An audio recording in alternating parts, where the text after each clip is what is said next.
Monsieur Christopher Ngoï Moutamba, bonjour. Bonjour. Je rappelle que vous êtes coordonnateur général de la société civile de la RDC, mais également coordonnateur général de l'Alliance de forces sociales ici en République démocratique du Congo. Aujourd'hui, l'actualité reste cristallisée autour d'un dialogue tel qu'annoncé par les prélats catholiques et protestants après avoir échangé avec le chef de l'État, mais également et surtout l'annulation ou le report de la marche entreprise par l'opposition politique congolaise, notamment le C4, qui viennent une fois de plus de reporter leur marche prévue ce mercredi 22 juillet 2026. Que vous inspire ces reports? Est-ce que vous pensez que les assises, la rencontre avec le chef de l'État et les prélats catholiques, mais également celle de Bujumbura, ont été pour beaucoup dans ce report? Bon, écoutez, moi je pense que il est un fait réel, l'annonce par les prélats, en l'occurrence le cardinal Ambongo, de l'ouverture faite par le président de la République en ce qui concerne l'organisation du dialogue. C'est un nouvel élément qui a fait bouger des lignes. Bon, il était tout à fait normal que certaines choses changent. Mais je n'aimerais pas ou je ne m'inscris pas dans l'idée que la marche allait avoir Un engouement. un engouement, un impact. C'est bon. Peut-être le fait d'en avoir organisé plusieurs. Bon, je pense que je ne suis pas, ou je n'allais pas être très impressionné par cette marche-là. Et surtout qu'elle avait pour objectif d'aller occuper le siège d'une institution de la République. La première d'ailleurs. La première institution du pays. Et que, de ce quoi, c'est l'institution la mieux protégée. Donc, eux-mêmes les marcheurs ou les organisateurs savent que il allait franchir une ligne très dangereuse. Très dangereuse parce qu'ils allaient s'exposer à la sécurité d'État. Et c'est aussi porter atteinte à la sûreté de l'État. Lorsqu'on cible une institution, la première d'ailleurs, les mêmes savent qu'ils étaient devant une réalité. Le fait de franchir cette ligne-là les mettait en face de la Constitution, l'article 4, deuxième alinéa de la Constitution, dont leur organisation porte le nom. Alors, quant au dialogue lui-même, moi je pense que des dires du cardinal Ambongo, il a clairement dit que ils ont compris, après les échanges avec le président, après avoir été avec d'autres présidents, ils ont compris que le Congo est réellement agressé et qu'il faut une cohésion pour faire face à cette agression. Et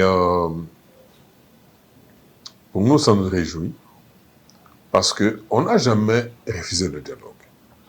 Mais nous disions que le dialogue était inopportun dans le contexte où on nous parlait de l'inclusivité, c'est-à-dire on amènerait à cette table-là le Rwanda.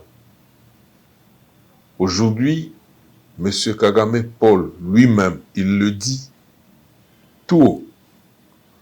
Il dit l'existence du Rwanda est liée à celle du M23. Pas d'M23, pas de Rwanda.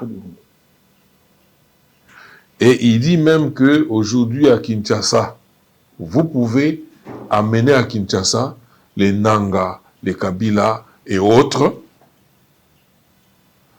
mais le M23 persistera toujours. Cela voudrait dire que, confirme ce que nous avons toujours dit, que c'est des marionnettes du Rwanda. Cela voudrait dire que Kagame, même si on amène tous ces gens-là ici à Kinshasa, il va en créer d'autres. Il est dans la logique de la création des supplétifs par période, par vague. Mais il a un objectif qu'il poursuit. Aujourd'hui, il l'assume en le disant tout haut que l'existence du Rwanda est liée à celle du M23. C'est-à-dire, c'est son mouvement. Et ceux qui se sont appliqués à insister que le M23 soit invité au dialogue, mais ils ont la réponse, s'il vous plaît. Justement, M. Christopher Ngoy, Oui. l'opinion... Et ce n'est pas ce dialogue-là, et nous pensons que les prélats ont compris, en disant qu'ils ont compris ce que nous disions, et Dieu merci, Kagame nous a rendu un grand service, en le disant tout. Alors, d'après vous, l'opinion voudrait aussi savoir quelle est ou quelle serait la position de la société civile de la RDC. Est-ce qu'il faudrait que l'AFC M23 puisse se mettre autour d'une table, parce que c'est parmi les revendications de l'opposition C64 qui voudrait qu'autour d'une table, que toutes les parties prenantes puissent prendre part à ce dialogue. Est-ce que ce n'est pas un piège tendu, notamment au régime actuel? Nous, société civile, nous considérons que la vie est sacrée. La vie reste sacrée. Ceux qui ont pris les armes, ils ont fauché des vies.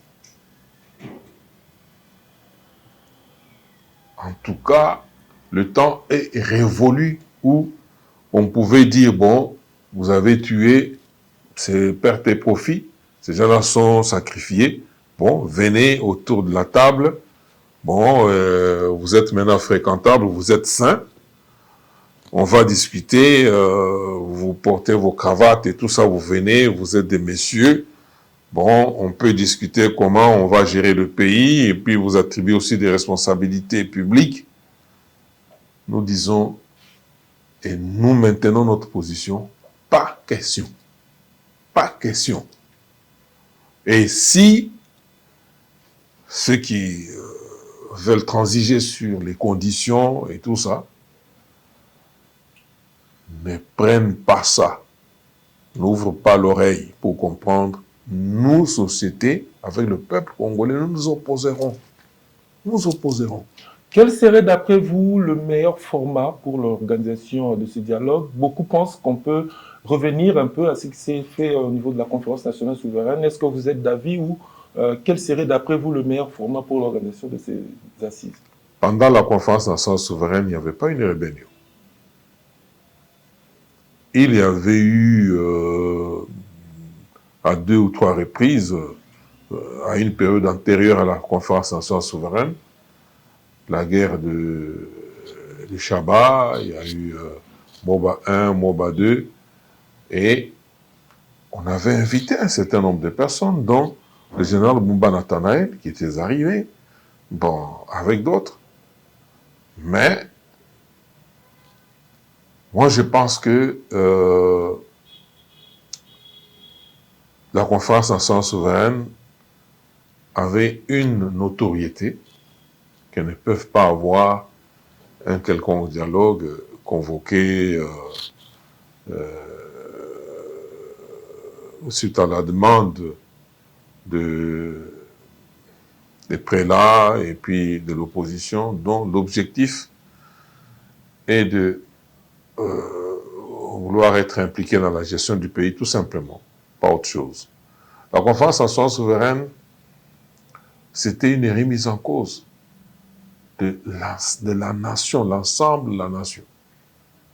Le peuple s'était retrouvé, le peuple souverain s'était retrouvé pour se remettre en cause, et baliser le chemin pour un nouvel élan, pour un avenir souhaité meilleur. Mais malheureusement, il y a eu des fluctuations politiques qui ont fait que toutes les résolutions de la conférence nationale ont été mises de côté. Pour être remplacées par quoi? Par des options de fait. N'oublions pas que l'AFDEL, c'était une rébellion. Et dont a découlé l'actuelle constitution dont on n'aura pas les oreilles ici. C'est une rébellion. Cette constitution a une histoire que tout le monde connaît et qui n'a rien à voir comparativement au travail, aux résolutions de la conférence nationale souveraine qui revêtent d'une souveraineté évidente. Alors, c'est là où nous disions qu'il faudrait que la loi référendaire soit promulguée. C'est ce qui nous permettrait maintenant de déconstruire, de raconter l'histoire de cette constitution ici. Parce que pour le moment, on ne peut pas le faire.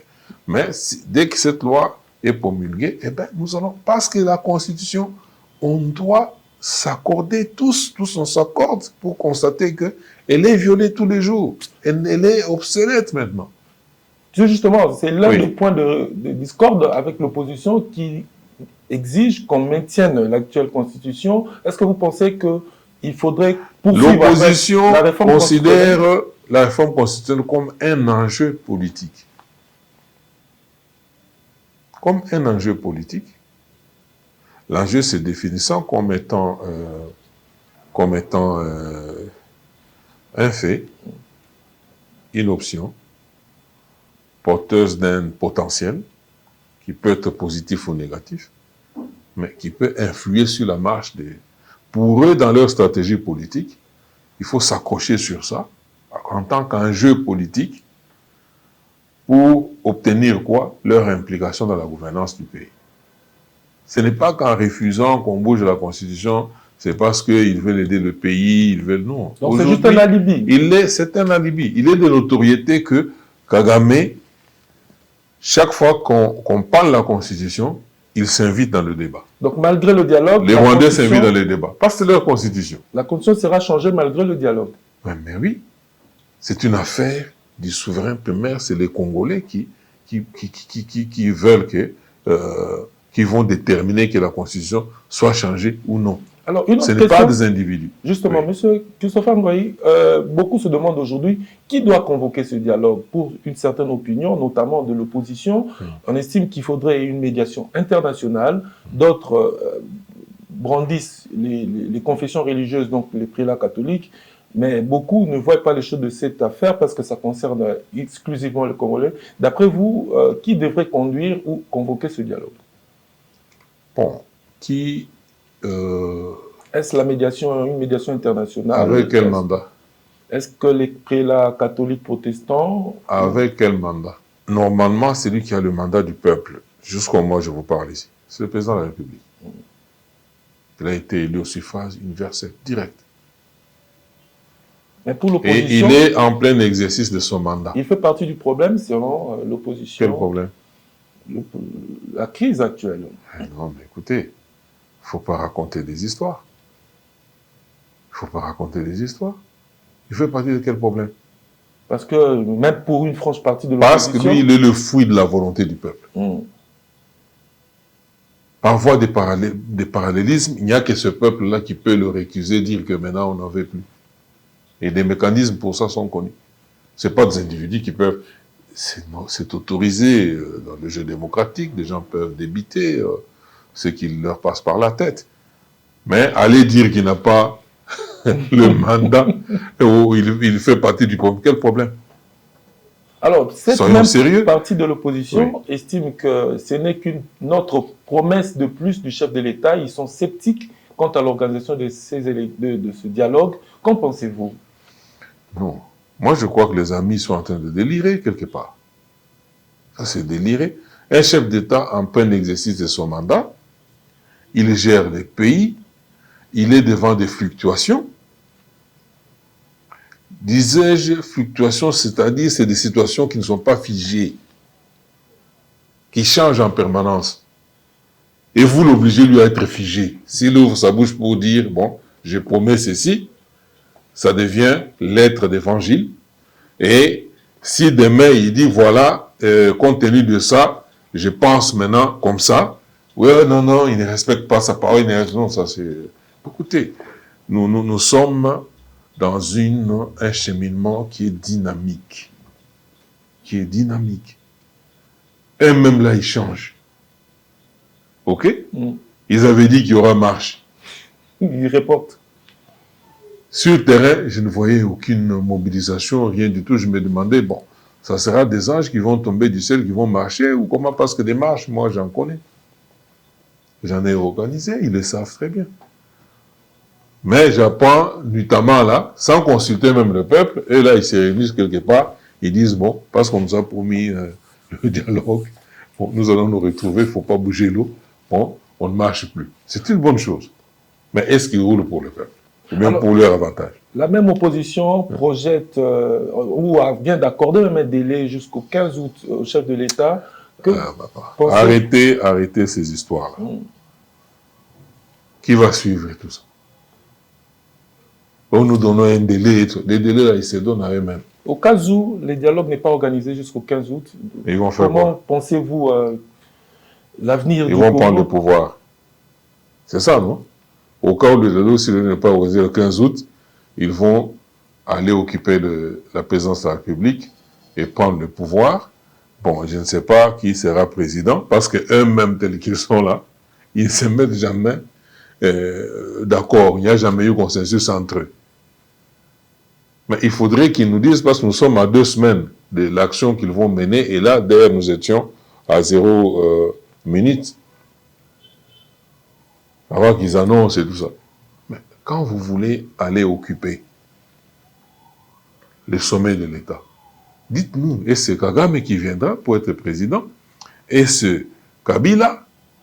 Est-ce Nanga? Est-ce Fayulu? Est-ce Katumbi? Est-ce le cardinal? Est-ce... Bon, qu'ils nous disent quand même, il ne faut pas amener le peuple dans un schéma obscur. On ne connaît pas ce que vous voulez au juste. On ne connaît pas ce que vous voulez au juste. Et je pense que le peuple congolais est assez mûr. Il ne peut pas suivre ce genre de choses. Parce qu'on risque, on a déjà la guerre à l'Est. Et on se bat pour mettre fin à cette guerre. Et aujourd'hui, Kagame a rabattu les cartes. Et il dit, tout ce que vous voyez là, M23 là, c'est ma création. Il se tape la poitrine. Qui a osé broncher?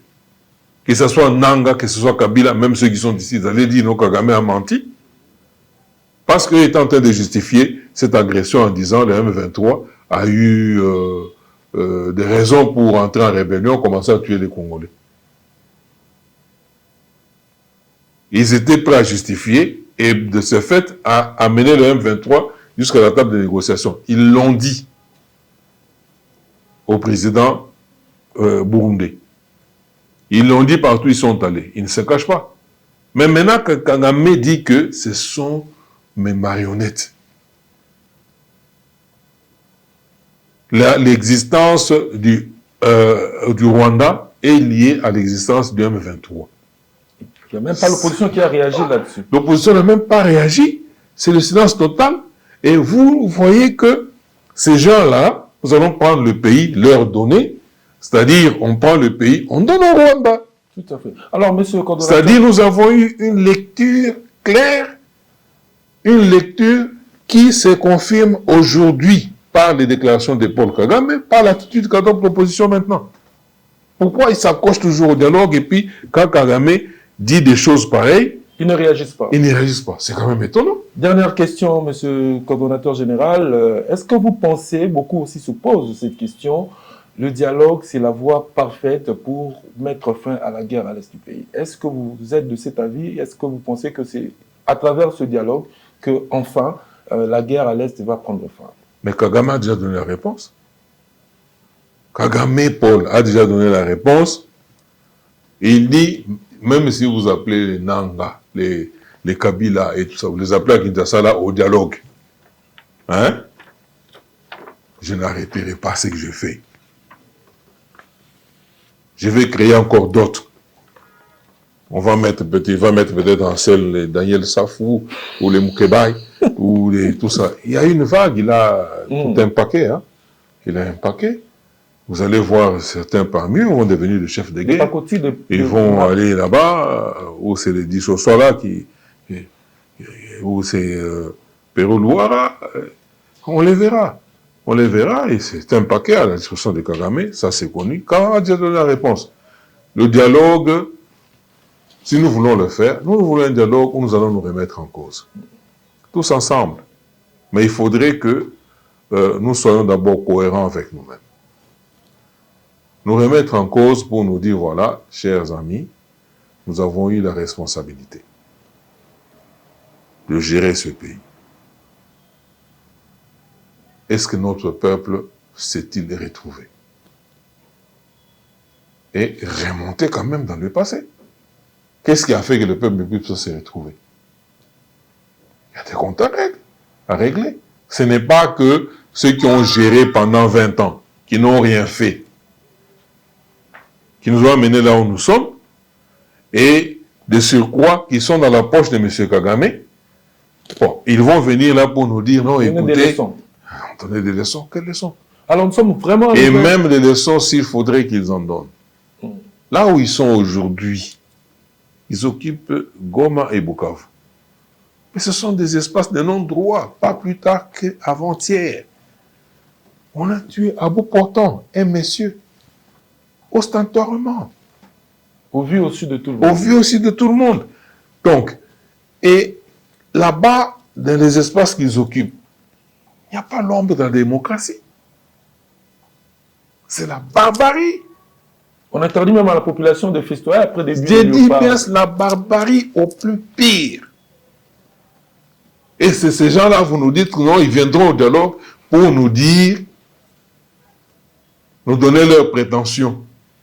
Donc c'était une blanchisserie. C'est une blanchisserie. Alors, nous l'avions dit, on ne pouvait pas l'accepter, on ne l'acceptera pas. Nous sommes arrivés vraiment à la fin de notre entretien, M. Christopher Ngoyi. Vous êtes un leader d'opinion, une personnalité écoutée au niveau de la population, surtout parce que la société civile, c'est le souverain primaire.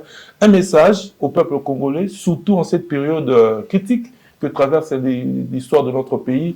Quel est le message que vous pouvez envoyer à la population? Un message certainement d'éveil de conscience, de ne pas céder à la manipulation. D'abord, aux amis de l'opposition, ils doivent saisir l'opportunité pour s'adapter. Avec ce que Kagame dit ici, il devrait avoir quand même de quoi se poser des questions. Et lorsque nous disons cohésion là, c'est la cohésion face au mal. C'est la cohésion face à l'agression. À la menace même. À la menace même, qui n'a que trop duré. Alors, en venant, pour qu'on se mette ensemble, ils doivent se départir de certaines attitudes. Ils doivent se départir de l'espièglerie. Parce que j'ai vu des affects espiègles dans leur comportement, dans leur dire. On dirait des gens, écoutez, on reporte à 2 semaines. S'il n'y a pas dialogue dans 2 semaines, nous allons marcher, tout ça. Bon, écoutez, ça c'est vraiment une attitude espiègle. À la population? À la population, je voudrais dire que nous sommes à un moment où les masques sont tombés. Les masques sont tombés.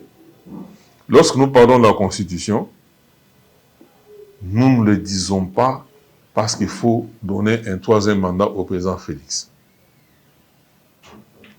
Encore faudrait-il que vous, là, le peuple souverain, vous décidiez que la Constitution soit changée. Tout comme vous pouvez dire, on ne la change pas. Alors, ne vous fiez pas à ceux qui vous proposent une fuite en avant. Ne vous fiez pas.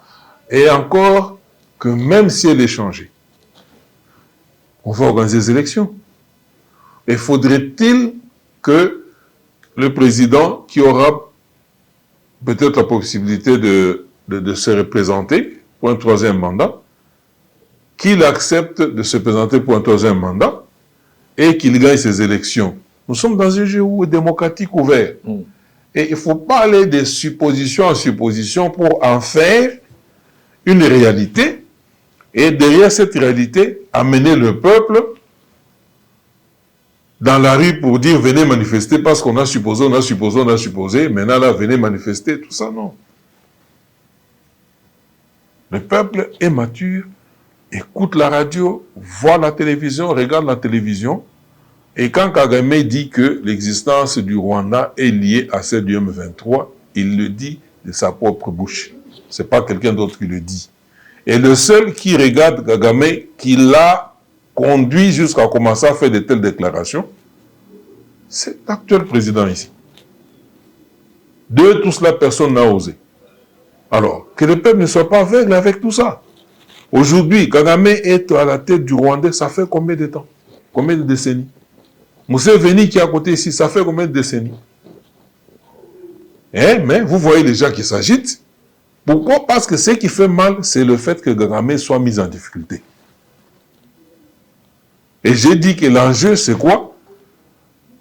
Arriver à harceler celui qui a plaqué Kagame au mur, afin de lui donner un peu de répit, de donner à Kagame la possibilité de respirer un peu, parce que là, je vous avais dit que Nanga, in fine, il sera arrêté. Et les sanctions viennent de tomber même pour lui. Je vous avais dit que Kagame, il faut le conjuguer au passé. Maintenant, là, il y a une option qui est en étude au niveau du Sénat américain, où on doit déclassifier les dossiers Kagame. C'est alors que nous, quand nous disons que c'est Kagame, c'est le diable en personne, quand on va déclassifier ces dossiers-là, vous allez comprendre que même ceux qui ont eu à le fréquenter, ceux qui ne jurent que par lui, vont comprendre qu'ils ont voué leur âme au diable. Et de ce fait, quand les États-Unis lèvent une telle option, ce sont des signes avant-coureurs. C'est-à-dire, très prochainement, Kagame sera traîné dans les rues comme ça. Et conjugué au passé. Conjugué au passé. Merci beaucoup. Je me trompe rarement. Merci. C'est moi qui remercie. Merci beaucoup, M. Christopher Mboyi-Mutamba. Je rappelle que vous êtes coordonnateur général de la société civile de la RDC, mais aussi coordonnateur général de l'Alliance de forces sociales ici en République démocratique du Congo. Tout à fait. Merci beaucoup de nous avoir accordé cet entretien. C'est moi qui vous remercie. À la prochaine. Merci, au revoir.